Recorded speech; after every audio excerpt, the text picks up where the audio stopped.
Since I've started in the paranormal and with the metaphysical doing mediumship, I've done so much. I've been so blessed with so many things. It's almost insane to me. I work closely at home near Buffalo with Iron Island Museum. They are a great, great historical location that's been in the Lovejoy district of Buffalo. It was a church that was turned into a funeral home that then was given over to the community. And they took it and made it into a museum. And there were something like 17 ashes found, unclaimed bodies in the basement, of unclaimed remains in the basement. And, but that is a very historical place, and it's got a lot of activity to it, and I'm blessed to be able to be a part of that place. For a while, I was part of a place called Rolling Hills Asylum in near Batavia, New York. And it was a tuberculosis hospital, an insane asylum. You name it, it ran the gambit. And I was blessed to be part of that for over a year, extensively part of that for over a year. As far as, and I've been everywhere from Waverly Hills Sanitarium, Eastern State, around here in Gettysburg. I've been to so many places and so blessed. I started doing the mediumship because when I was young, I had experiences. The house I grew up in was haunted. Come to find out, I went to Chris Fleming's gallery the other day here during the convention, and the story was almost very similar because I grew up in a very haunted house. The activity was every day. It wasn't every now and then you hear a knock. It was if you're too loud, you will hear footsteps down the stairs that will slam a door, and then you'll hear them go back upstairs. And it could be 10 times a day. If you're too loud in a certain area, they will do this to you. I had friends, I had relatives, I had people that didn't even know us but stopped in for one reason or another, run from the house. And I was younger than 10 years old, living through this, So I saw my first full-body apparition before the age of 5. And it was a little boy that was upstairs. I was playing outside and I looked up, and there he was. And I thought my mother had let one of my friends go up because she thought I was upstairs. I went in the house and I said, Mom, who'd you send upstairs? And she said, nobody. I said, but the little boy with the baseball cap, with the hat, with the jacket. She goes, no. I went upstairs, I swore up and down, there was nobody there. But I could tell her the color of his eyes. It was that clear. He was in my second-story window of the house. Okay? I had things like that happen all through life, and it took many years for me to try to understand it. And growing up, you get a lot of, well, we don't talk about these things. Or you get a lot of, it's your imagination, And I had a lot of that, and I struggled with that for a long time. And then I met a man. I always said that, I'll believe when I can meet somebody that can actually tell me something nobody knows. And I met a man. He spoke here at the conference, Reverend Tim Shaw. And I went to him and I said, hi, my name's Glenn. I'd like to ask you a few questions. And he said, about the people you see on your couch in your living room when you go to bed at night. And my jaw hit the floor. My wife didn't even know that at that point. And I said, what else can you tell me? And he said, well, they come because you can see them. You can talk to them. You may not understand how yet, but you can, and that's why they come there. And I said, well, because he is a reverend and he is a teacher. So I asked him, I said, can you help me with this? And he said, more than happy to. And he took me under his wing for over a year and taught me every aspect of how to deal with this, how to cope, how to turn it into something positive. Okay? And, a funny little story about Chip Coffey, too. And I don't even know, I think Chip's only heard this once, and he laughed about it, too. At Iron Island Museum, he was there visiting. And my wife walked up to him, and we did not come in together. We had no signs that we were together or anything else. She went in on her own. I stayed outside with some friends. I came in later. We were in 2 separate parts of the building, but within eye contact of each other. She went to Chip, and she said, Chip, she goes, I kind of see these things in my house. And I'm not sure why, but they kind of bolt back and forth by the doorways, and they're kind of bold about things. And he goes, And she said, and it usually happens like when my husband will leave a room, and he stood there, and he said, because they come to talk to him. And I turned around and I said, excuse me? And I walked over and I said, hello, my name's Glenn. Nice to meet you. What'd you just say? And he said, well, the two of you are married and you live together and they are in your house because they come to talk to you. And that's when I really got a hold of Reverend Shaw, and I said, yeah, we really need to talk because we really need to work on this. But I mean, and I was blessed with that opportunity to be able to work so closely with somebody. And in our area, in the Buffalo area, he is very well known and respected for what he's done, Since then, on top of all the paranormal investigations and everything else, I've also started doing metaphysical to mediumship. I do a lot of charity events. I do, in fact, next weekend, I have one coming up. The way they do it is they do a wine tasting and they do finger foods, and I do a gallery reading. And about 90% of the money from that goes to a charity. It's going to Roswell Park breast cancer research. I see none of it. The charity sees 90% of it. The venue, the place that's having it, hosting it, sees their 10% because they need it to cover the finger foods, and I understand that.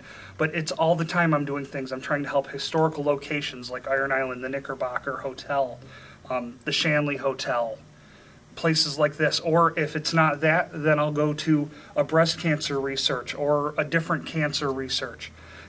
Because my feeling is if you're going to do something like this and you're given such a great, I don't like calling it a gift because in a lot of ways it's been really hard on me, but it's a gift to help others. And if I can help others and make things better for somebody, I'm going to do it, but I don't want to sit there and make things from it. I want to give back as much as I can, and that's what I do with my mediumship, is I turn it around and I give back everything I can to help others, to help different organizations that need it,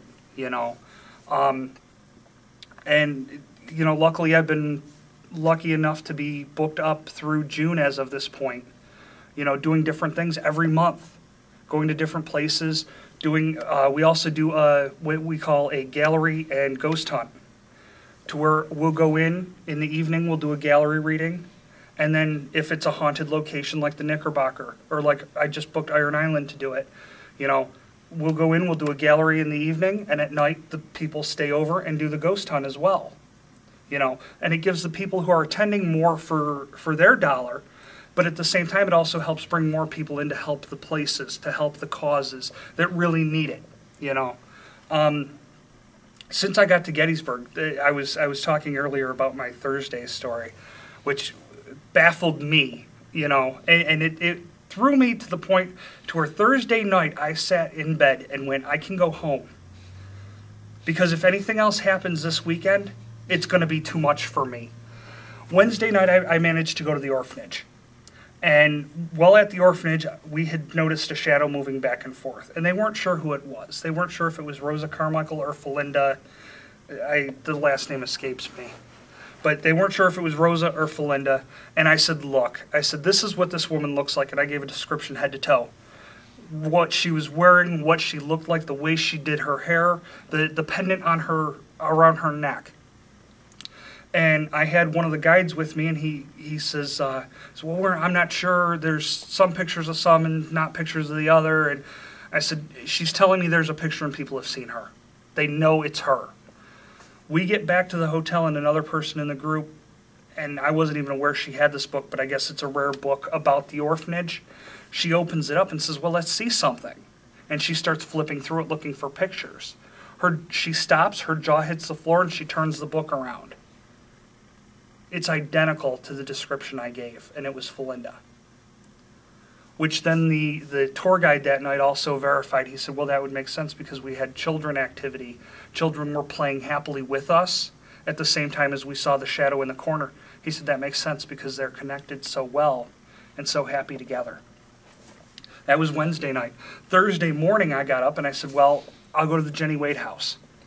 So I go to the Jenny Wade house, and to me this is completely unheard of. I walked in, I paid for my ticket to do the day tour. The woman takes me in. She says, okay, I'm going to take you through the first 2 rooms. And she does. And then she says, okay, now, follow your pamphlet there. The rest is on your own. And I looked at her. I was the only one in the building other than her. And I looked at her and I said, what? You know, and for everything I do, I don't do well alone because I know what's there. You know, it's like I know a lot of people say I don't do well in the dark. Well, yeah, because sometimes some people know what's in the dark, and it's not scaring, but it's very startling. And when I'm in a building alone, I tend to get startled easier than if I have somebody with me, you know. And yeah, so she's like, all right, well, see you later. And I walk through the Jenny Wade house alone. And I mean, I was lucky enough, Spirit made sure that I didn't have a lot of issues while that went on. But little should I know that it was prepping me. Because then I went over to Farnsworth, and I was setting up a deal to check out their seance room. And while I'm there checking out the seance room, somebody comes around the corner from the main house itself into the guy that I'm talking to. And he says, I'm not staying in there by myself. He goes, what happened? He says, something's moving over there, and I'm not staying in there by myself. The gentleman I was talking to said, do you have a moment? And I said, of course. And I ended up doing a psychic walkthrough of the actual house part of the Farnsworth house. And, you know, I walked into there and I was literally bombarded with things. But I allowed the openness because I had others with me, you know, of the living, that I could turn around and go, okay, wait a minute, this is what's coming through, you know. And it's almost a validation thing too. Because if I'm in the Jenny Wade house alone and I have something coming through, I have nobody to turn around and go, all right, this is what's coming on. This is what's going on with this, you know. But with the Farnsworth, I had that ability. And, you know, first of all, to be alone in the Jenny Wade house, all by yourself, is, from my understanding, ridiculously unheard of. There's always more than one person on every tour, you know. No. I was by myself. And then I go to the Farnsworth, and to actually be allowed to go into the main house itself, you know, that's not a public area. And I did that, and it was like, okay. And this was before 1 o'clock in the afternoon. You know? So I got done doing that, and it's like I went, and I sat down at lunch, and I sat there and went, wow, what's on the agenda for the rest of the day? You know, and that was before the conference started. So yeah, I've personally, I feel I've been blessed very much so in the things that I've done in my life, and with the paranormal and the metaphysical. And for that reason, I don't want to sound preachy, but I do give back as much as I can, because I believe everything you take, you should give back equal or more, because that's what matters. That's what makes the difference. You know, and that's just my personal feeling on it, my personal views. But that's what I try to do, and that's what I strive to do in everything I do. So.